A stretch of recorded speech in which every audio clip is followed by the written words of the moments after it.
খরা একটি ভয়াবহ প্রাকৃতিক দুর্যোগ। একটি ভয়াবহ প্রাকৃতিক দুর্যোগ বলা হয় কোনটাকে? খরা। কি বলা হয়? খরা। একটি ভয়াবহ প্রাকৃতিক দুর্যোগ বলা হয় কোনটাকে? খরা। এটা ভেরি ইম্পর্টেন্স। খরা হলে ফসল উৎপাদন কমে যায় এবং এটি দুর্ভিক্ষের কারণ হতে পারে। খরা হলে কি কমে যায়? ফসল উৎপাদন কমে যায়। কি হলে ফসল উৎপাদন কমে যায়? খরা হলে। এটি দুর্ভিক্ষের কারণও হতে পারে। খরার ফলে শুধু মানুষ নয়, গবাদি পশুর জন্য খাদ্য সংকট দেখা দেয়। কৃষি নির্ভর শিল্প কারখানায় উৎপাদন ব্যাহত হয়, যেটি কর্মসংস্থানের জন্য একটি বড় হুমকি হয়ে দাঁড়ায়। খরার কারণে মাটির উর্বরতা কমে যায়। যত বেশি খরা বা রোদ হয়, সেটার কারণে মাটির উর্বরতা কি হয়ে যায়? কমে যায়, নষ্ট হয়ে যায়। দীর্ঘস্থায়ী খরার কারণে দেশের সামাজিক ও রাজনৈতিক অস্থিরতা দেখা দিতে পারে। দেশের সামাজিক এবং রাজনৈতিক অস্থিরতা দেখা দিতে পারে কিসের কারণে? দীর্ঘস্থায়ী খরার কারণে। কিসের কারণে? দীর্ঘস্থায়ী খরার কারণে। বাংলাদেশের উত্তর-পশ্চিম অঞ্চলে বেশ কয়েকটি জেলা, রাজশাহী, চাঁপাইনবাবগঞ্জ, দিনাজপুর, বগুড়া, কুষ্টিয়া, যশোর খরার জন্য ঝুঁকিপূর্ণ।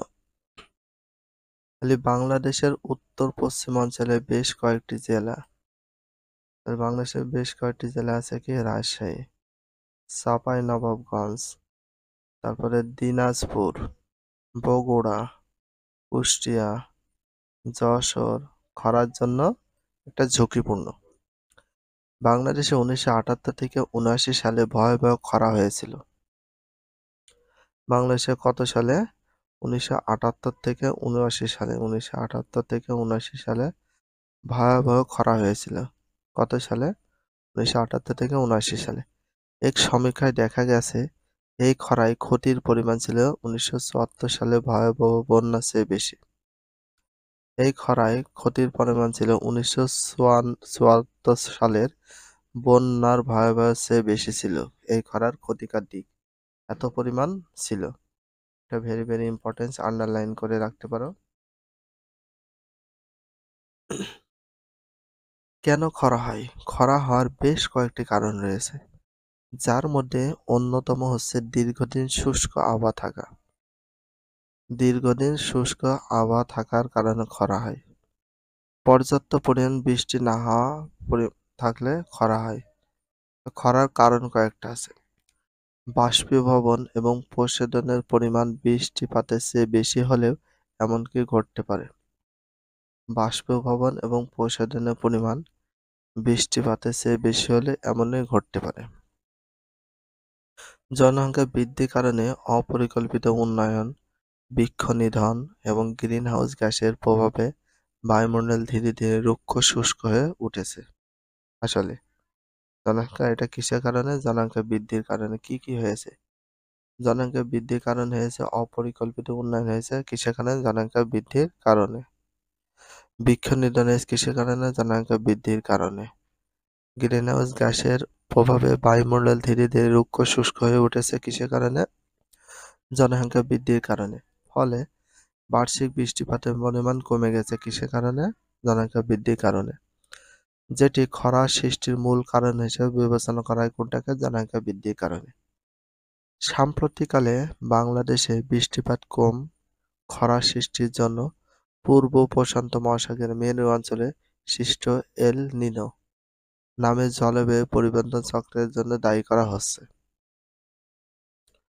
বাংলাদেশে বৃষ্টিপাত কমে খরা সৃষ্টি হওয়ার জন্য পূর্ব প্রশান্ত মহাসাগরের কোনটা? পূর্ব প্রশান্ত মহাসাগরের মেরু অঞ্চলে। কোন অঞ্চলে? মেরু অঞ্চলে সৃষ্ট এল নিনো নামের জলবায়ু পরিবর্তন চক্রকে দায়ী করা হচ্ছে। এল নিনো কি নামে? এল নিনো নামের জলবায়ু পরিবর্তন চক্রকে দায়ী করা হচ্ছে। পরিবর্তন চক্রকে দায়ী করা হচ্ছে এল নিনো।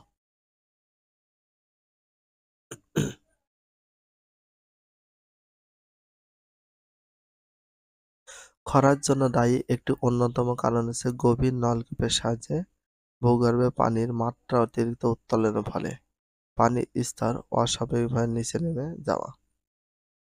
এছাড়া নদীর গতিপথ পরিবর্তন হচ্ছে উজান থেকে পানি সরিয়ে নেওয়া, পানি সংরক্ষণ প্রক্রিয়ার অভাব, ওজোন স্তর ক্ষয় এগুলো সৃষ্টির জন্য দায়ী। নদীর গতিপথ পরিবর্তন, উজান থেকে পানি সরিয়ে নেওয়া, পানি সংরক্ষণ প্রক্রিয়ার অভাব রয়েছে, ওজোন স্তরের ক্ষয় এগুলো খরা সৃষ্টির জন্য দায়ী। খরা সৃষ্টির জন্য এগুলো দায়ী রয়েছে। এটা ভেরি ভেরি ইম্পর্টেন্ট, আন্ডারলাইন করে রাখো। এখন প্রশ্ন হলো খরা প্রতিরোধে বা খরা মোকাবেলার জন্য কি করা যেতে পারে? যেহেতু খরার মূল কারণ হলো পানির অপর্যাপ্ত, তাহলে খরার মূল কারণটা কি? পানির অপর্যাপ্ত, মানে পানির পরিমাণ খুবই কম। তাই পানির সরবরাহ বাড়ানোই হচ্ছে খরা মোকাবেলার সবচেয়ে কার্যকর উপকারী। তাহলে খরার মূল কারণ হচ্ছে পানি অপর্যাপ্ত, এটা ভেরি ভেরি ইম্পর্টেন্ট। তাহলে মানে খরার মূল কারণ হচ্ছে পানির অপর্যাপ্ত, তাই পানির সরবরাহ বাড়ানোই হচ্ছে খরা মোকাবেলার সবচেয়ে কার্যকর উপায়। খরা মোকাবেলার সবচেয়ে কার্যকর উপায় হচ্ছে পানির সরবরাহ বাড়ানো। পানির সরবরাহ বাড়ানো, পানির সরবরাহ বাড়ানোটা হচ্ছে খরার মোকাবেলার সবচেয়ে কার্যকর ভূমিকা পালন করে। ভেরি ভেরি ইম্পর্টেন্ট, আন্ডারলাইন করে রাখতে পারো, নোট ডাউন করে নিতে পারো। কিছু ফসল আছে যেগুলো মাটিতে পানি কম থাকলেও জন্মাতে পারে, যেমন গম, পেঁয়াজ, কাউন ইত্যাদি। তাহলে দেখো, কিছু ফসল আছে মাটিতে কম পানি থাকলেও জন্মাতে পারে। কি কি ফসল? মাটিতে পানি কম থাকলেও জন্মাতে পারে কি কি ফসল? গম, পেঁয়াজ, কাউন। এটা ভেরি ভেরি ইম্পর্টেন্ট। তাহলে গম, পেঁয়াজ, কাউন এগুলো অল্প পানি বা মাটিতে পানি কম থাকলেও জন্মায়। খরা পীড়িত এলাকায় মানুষকে এ জাতীয় ফসল চাষ করার জন্য উৎসাহিত করতে হবে। সেই সাথে সাথে যে সমস্ত ফসল উৎপাদন অনেক বেশি পানির প্রয়োজন হয়, যেমন ইরি ধান। যে সমস্ত ফসল উৎপাদনে অনেক বেশি পরিমাণ পানির প্রয়োজন হয়, যেমন ইরি ধান, সেগুলো চাষে খরা পীড়িত এলাকার মানুষের নিরুৎসাহিত করা যেতে পারে।